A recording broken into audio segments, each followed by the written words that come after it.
அதாவது மனுஷனுக்கு மனுஷன் சாபம் விட்டுக்கிறாங்க, வயிற்றெரிச்சல் படுறாங்க, பொறாமை, பொச்சிரிப்பு, கேடுகட்ட புத்தி இதெல்லாம் ஒரு ஒரு மனிதனுக்கு உண்டு.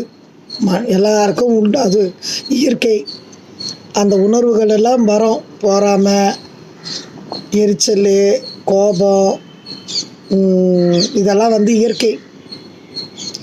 காக்காவுக்கு நான் என்ன பாவம் பண்ணேன்?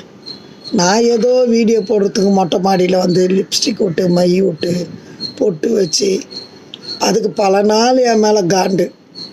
இவன்னா நம்ம கான்னு கத்துறதுக்கு முன்னாடி வந்துடுறா மொட்டை மாடியில் ஃபோன் எடுத்துக்கின்னு லிப்ஸ்டிக் எடுத்துக்கின்னு.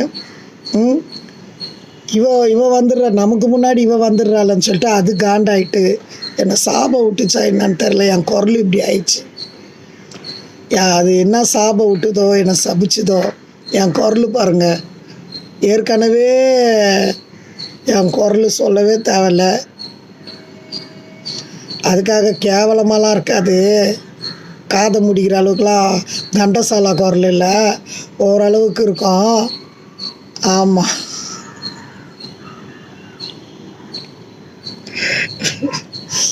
இருந்தாலும் இந்த காக்காவோட சாபத்தினால காக்கா மாதிரியே ஆயிடுச்சு. அப்புறம் என்னை பார்த்து எல்லாம் பாட்டு பாட போகிறாங்க. காக்கா முட்டை, காக்கா முட்டைன்னுவாங்க.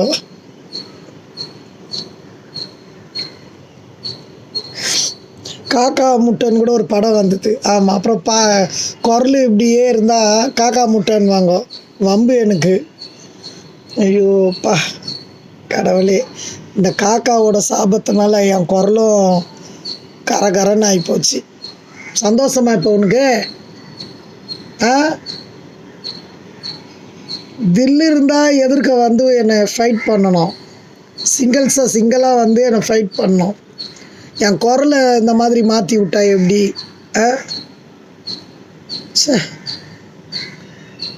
மிமிக்கிரி பண்ணியாச்சும் காக்கா மாதிரி பழச்சிக்கலாமா?